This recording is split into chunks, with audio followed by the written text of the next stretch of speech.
শ্রী রাধেশ্যাম। আমি দিবাকর সরকার, ভক্তিবিনোদ সমাচার। তো আজকে আমরা এসছি শ্রীল ভক্তিবিনোদ ঠাকুর মহাশয়ের জন্মস্থান বীরনগর উলা দ্বাদশ মন্দির। তো আমরা সেই মন্দিরের মূল ফটকের সামনে দাঁড়িয়ে আছি। এখানে নিশ্চয়ই দেখতে পাচ্ছেন যে শ্রীল ললিতাপ্রসাদ ঠাকুর, যিনি শ্রীল ভক্তিবিনোদ ঠাকুরের কনিষ্ঠ পুত্র, তিনি এখানে আবির্ভূত হয়েছিলেন 15ই আশ্বিন 1287 সালে এবং তার তিরোভাব 26শে ভাদ্র 1387।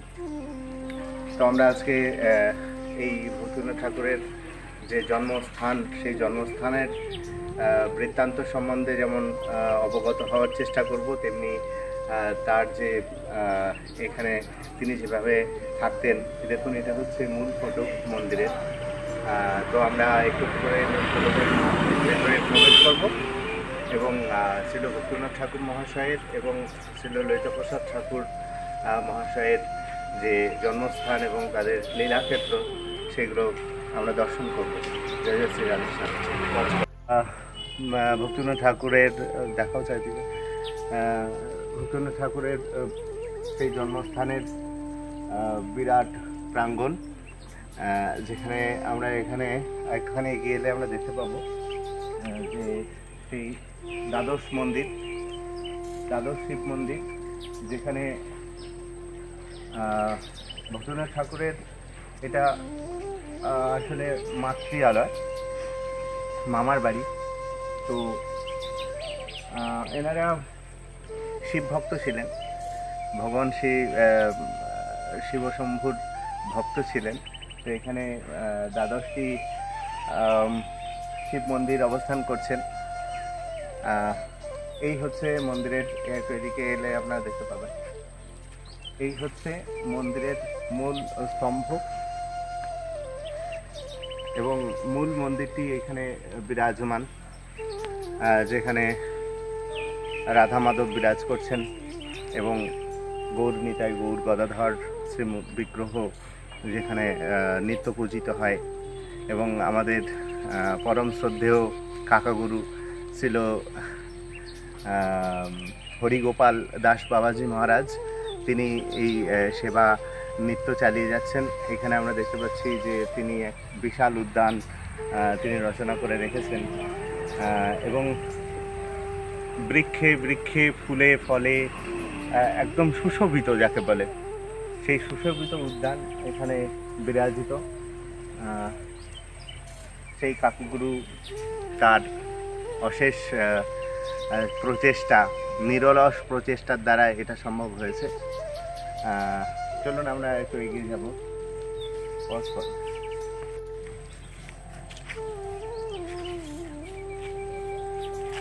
ওই দিকটাও দেখুন, আস্তে আস্তে ঘোরাবো, আস্তে আস্তে ঘোরাবো, একদম মন্দিরের ফটক পর্যন্ত দেখিয়ে দাও।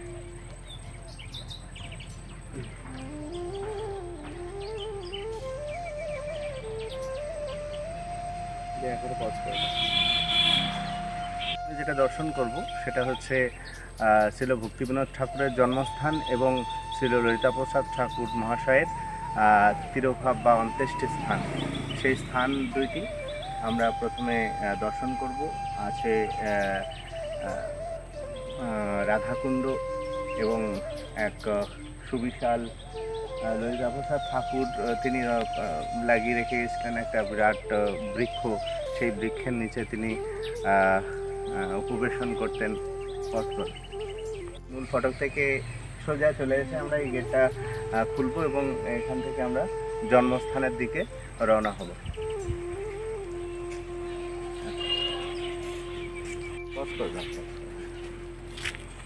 গেটটা বন্ধ কর। যেটি ললিতাপ্রসাদ ঠাকুর মহাশয় তিনি রোপণ করেছিলেন এবং সেই বৃক্ষ আজকে এত সুবিশাল হয়ে গেছে চারিদিকে। কথিত আছে যে ললিতাপ্রসাদ ঠাকুর মহাশয় তিনি এখানে এই বৃক্ষটি যেমন রোপণ করেছিলেন এবং এই বৃক্ষের যে এই সুবিশাল প্রাঙ্গণ চাতাল, এখানে তিনি বসে তিনি সেই লীলাস্মরণ এবং ভগবানের যে নাম কীর্তন জপ আদি করতেন। অর্থাৎ এই উপবনটি তার সাধনার একটা বিরাট ক্ষেত্র। এবং আরেকটু এগিয়ে গেলে আমরা দেখতে পাবো যে রাধাকুণ্ড, নিত্য বিরাজিত রাধাকুণ্ড। এই রাধাকুণ্ডে অভিন্ন এই রাধাকুণ্ড, যে রাধাকুণ্ড ছিল ভক্তিবিনোদ ঠাকুর মহাশয় তিনি এখানে আহ্বান করে এনেছিলেন। এবং এখানে বৃক্ষ রাজি বিরাজিত, যেখানে সুবিশাল আম বৃক্ষ, মানে বৃক্ষে সুশোভিত। এবং সেই রাধাকুণ্ডের তীরে ছিল ভক্তিবিনোদ ঠাকুর মহাশয় তাঁর জন্মস্থান। যে জন্মস্থান আমরা এই দেখতে পাচ্ছেন অদূরেই ছিল ভক্তিবিনোদ ঠাকুর মহাশয়ের জন্মস্থান। সেখানে আমরা দর্শন করব। জয় ছিল ভক্তিবিনোদ ঠাকুর মহাশয়। ছিল ভক্তিবিনোদ ঠাকুর মহাশয়ের যে জন্মস্থান, সেই জন্মস্থানের সম্মুখী তুলসী মঞ্চ, এবং আমরা প্রবেশ করেছি সেই জন্মস্থানে। এই ছিল ভক্তিবিনোদ ঠাকুর মহাশয়ের আবির্ভাব স্থল। তিনি 18ই ভাদ্র জন্মগ্রহণ করেছিলেন এবং তার এই জন্মের বা আবির্ভাবের সঙ্গে সঙ্গে সেই ভক্তি পরম্পরার এক বিরাট বৃহৎ বৃক্ষ যেন আপনা আপনি প্রস্ফুটিত হয়েছিল।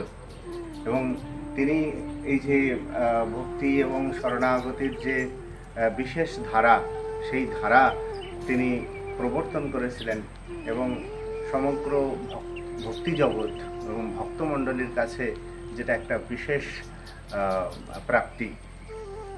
তিনি কল্যাণ কল্পতরু এবং গীতমালা, গীতাবলী সহ বহু গ্রন্থের বহু মূল্যবান পদাবলীর তিনি সৃষ্টি করেছিলেন, যেটা আমাদের ভক্তি পথের ক্ষেত্রে বিশেষ প্রয়োজনীয়। তো আমরা এখন এসে পৌঁছেছি ভক্তিবিনোদ ঠাকুরের আবির্ভাবস্থলের ঠিক কাছেই শ্রী ললিতাপ্রসাদ ঠাকুর মহাশয়ের অন্ত্যেষ্টি বেদী।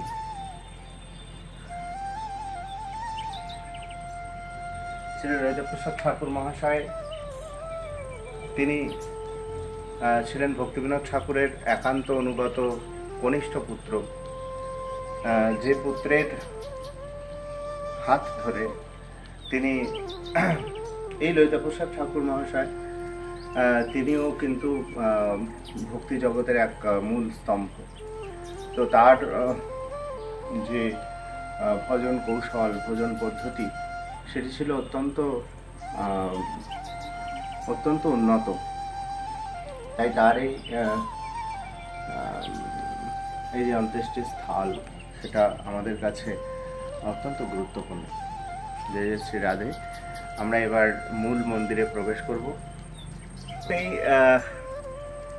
ললিতাপ্রসাদ ঠাকুরের অন্ত্যেষ্টি স্থান এবং ভক্তিবিনোদ ঠাকুর মহাশয়ের যে আবির্ভাব স্থল, তার আদরেই বিরাট বলতে পারেন যেটা হচ্ছে একটা উপবন। এবং সেই উপবনে যেমন রাধাকুণ্ডের চারিদিকে রাধাকুণ্ড তট কুঞ্জ কুটির, সেই রকম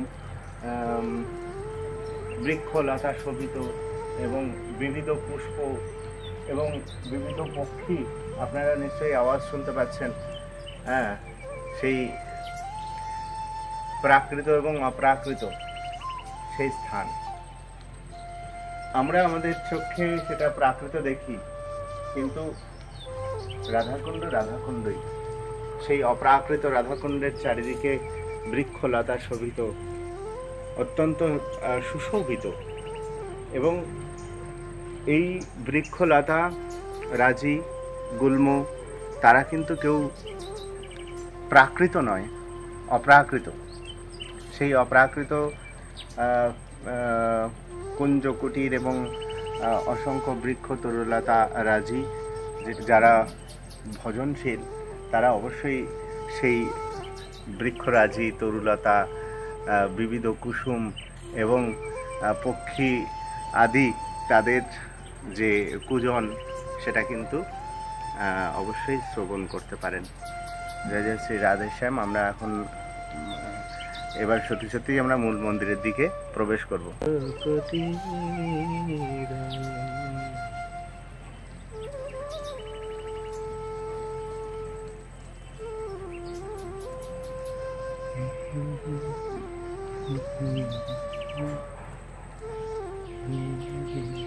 এই মন্দিরটাকে একটু দূর থেকে জুম করুন।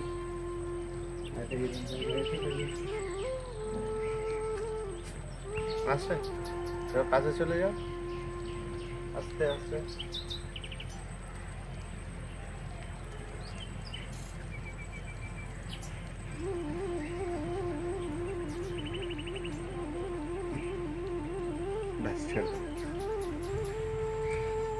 এটা একটা ভালো